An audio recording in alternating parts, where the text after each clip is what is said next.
Alors nous allons voir quelques trajectoires de virage. Ce qu'il faut savoir déjà, c'est que lorsqu'il y a des lignes discontinues axiales, il ne faut pas les franchir et qu'on doit rester du bon côté de la chaussée. Par contre, on peut utiliser toute cette partie de chaussée pour avoir une trajectoire affinée. C'est-à-dire que si le virage est à gauche, on va rentrer à droite. Si le virage est à droite, eh bien, on va rentrer en restant le long de l'axe médian, venir ensuite au point de corde pour pouvoir arriver à avoir une trajectoire la moins secouée possible. On va continuer et un petit peu plus loin, nous allons aborder un secteur avec des épingles à cheveux. Après ce virage, nous aurons une épingle à cheveux à droite. Elle est d'ailleurs signalée par le panneau. Épingle à cheveux à droite, je regarde déjà en haut pour voir s'il y a du monde qui arrive. Et je vais venir ici, le long de l'axe médian.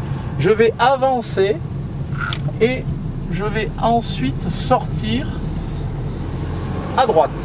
Donc j'ai braqué plus tard que le point de corde, c'est ce qu'on appelle le point de corde retardé. Nous allons voir maintenant du côté gauche, donc je jette un coup d'œil en haut à gauche pour voir si éventuellement il y a des usagers.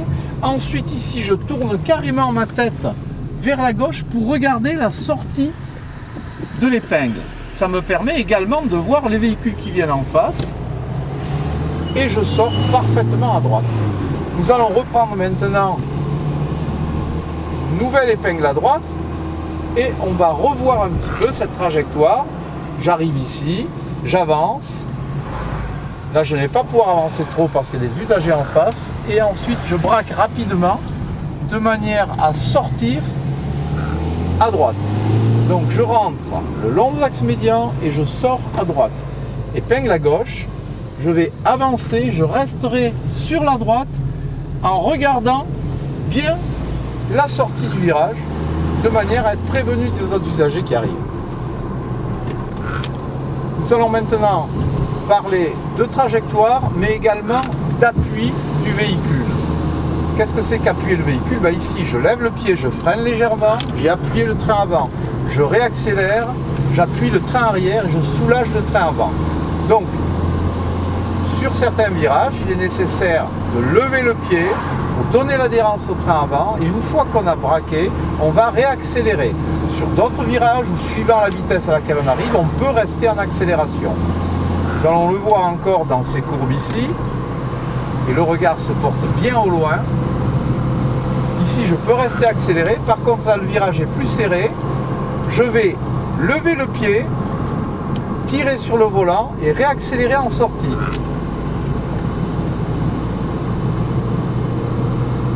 Conserve la bonne trajectoire en regardant toujours le plus loin possible. Ici, un virage un petit peu plus serré, je lève le pied, je vais même freiner légèrement pour donner l'adhérence au train avant, je tire sur le volant et ici je réaccélère en sortie. C'est bon. On aborde une épingle très serrée et on va essayer de respecter parfaitement donc la trajectoire. Je vais avancer le long de l'axe médian, je braque au point de pivotement, j'accélère et ici en sortie je laisse revenir mon volant. Vous pouvez remarquer qu'on est resté parfaitement à droite dans l'épingle.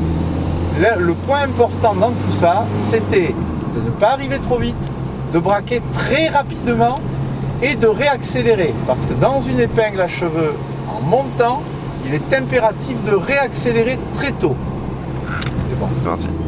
Épingle à droite, donc je vais rester le long de l'axe médian, j'aborde sur la seconde et je vais braquer au point de pivotement, c'est-à-dire ici, j'accélère légèrement et en sortie, je laisse glisser mon volant.